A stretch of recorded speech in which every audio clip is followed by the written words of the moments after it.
Go to Willie at the big board with Steve Kornacki. Okay, guys, we got a big day of politics. Chris's favorite day, perhaps, of the season, the primary season. So let's take a look at this big picture, first of all, Steve. Where should people who are going to be tuned into MSNBC waiting to see you standing in this exact spot about 13 hours from now, where should we be looking to get some sense of how this night's going to go? Yeah, so, I mean, obviously all the attention going in is out here on the West Coast in California, a third of the delegates, but not going to be till 11 p.m. Eastern time tonight. We get anything out of California, so we'll put that aside for now. I think early on, Virginia, North Carolina, these are going to be the two states where we start to get some early results from. These are going to be states that tell you, was there a big, and I mean big, because that's where we're getting some indications of the possibility of a big movement towards Joe Biden just from last Saturday. Is Joe Biden not just winning these states? Is he getting it up close to double digits? Is he ever getting past double digits in these states? If he is, that is an indication right away that that momentum was real, that Biden's for real, and that this race has changed 180 degrees in a couple of days. Are there certain demographic groups you're going to be looking at? Obviously, Joe Biden won on the strength of African-American voters in the state of South Carolina. He'll be counting on that similar support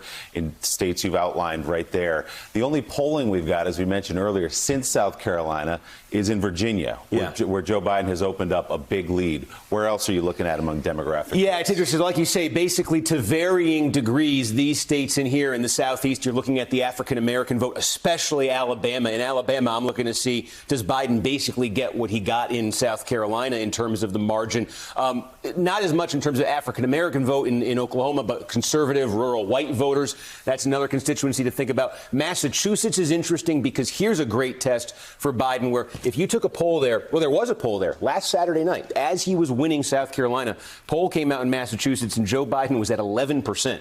And at 11%, you get 0 delegates in Massachusetts. It's because Warren, home state, Sanders, next door neighbor, that sort of thing, they were both well over 20%. If Biden, you keep that 11 in mind when you see the Massachusetts numbers, if he's up there in the 20s, again, big indication there in terms of momentum. Let's talk Mike Bloomberg. What does a good night look like for him? He spent $500 million waiting for this day right here. Obviously hasn't played in the 4 early states. What does he need to do to continue on here? So there's 2 things with him. Number one is just the number. We'll be talking about this a million times tonight. You all probably know it. 15. Yep. Hit 15%. Is he getting 15% statewide in the big ones in particular in Texas, in California, North Carolina, Virginia, Massachusetts? If so, he's going to be collecting a fair number of delegates. I mean, I have one right in front of me. I did just before we came on the air. It was a good night for Bloomberg just in terms of hitting the thresholds. He ended up with about 250 delegates on the night. So the potential is there to get the delegates.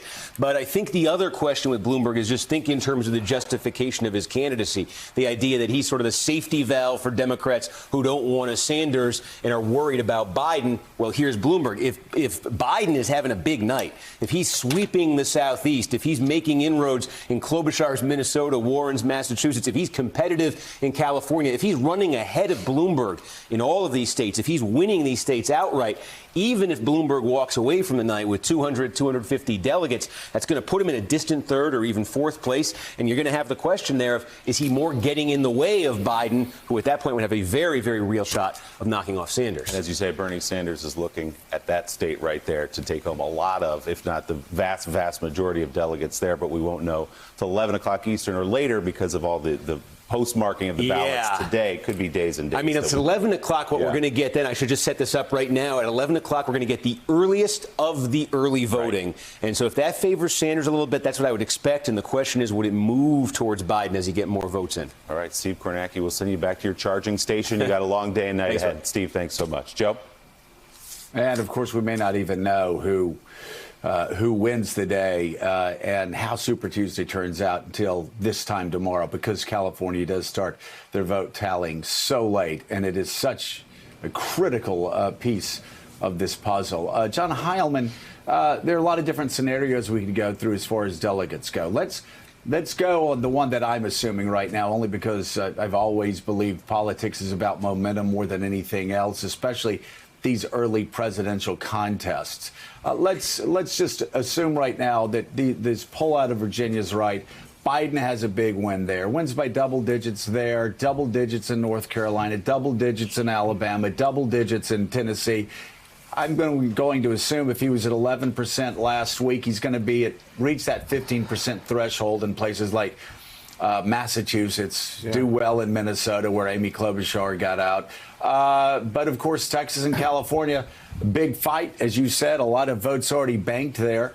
What do the numbers look like? What's that scenario? How does that scenario play out if momentum does in fact give Joe Biden a big push tonight? Yeah, I mean, like, look, if you think, I just take it in the aggregate here, Joe. If Biden wins in a lot of the states that look like South Carolina and wins big, you mentioned Minnesota. I think that's a state where the dogfight there is between.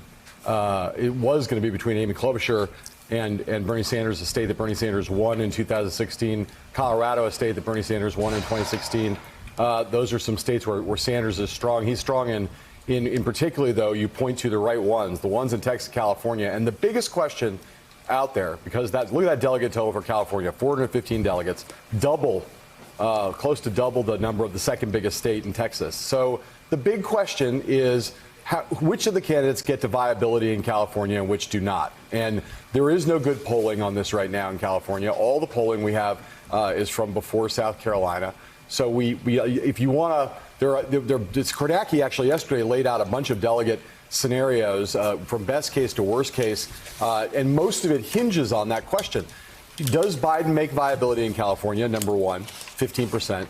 And who else makes viability? Does Elizabeth Warren make viability? Does Mike Bloomberg make viability in that state? And if you look at the scenarios, you can imagine a day on Wednesday morning where Bernie Sanders, the best possible day he could have, is a day where he comes out maybe with as much as a north of 300, maybe even pushing up to 400 pledged delegate lead for the day. Now, that day is a day where Bernie Sanders is the de facto nominee of the party on Wednesday morning.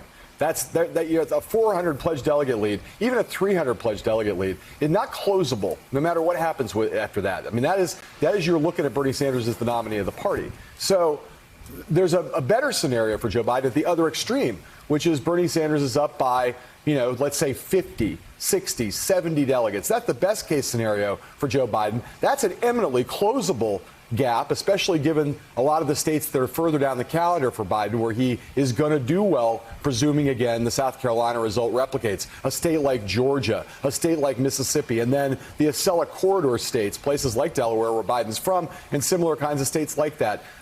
You could close a 50 to 70 delegate gap. What the Biden campaign hopes for, I can tell you right now, is their over-under on this is about 150 delegates. They think if they can get through this and survive and wake up on Wednesday and be 150 pledged delegates behind or less, they are going to consider that a good night for them internally.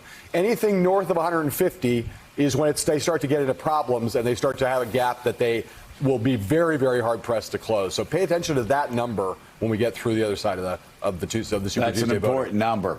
Thanks for checking out MSNBC on YouTube, and make sure you subscribe to stay up to date on the day's biggest stories. And you can click on any of the videos around us to watch more from Morning Joe and MSNBC. Thanks so much for watching.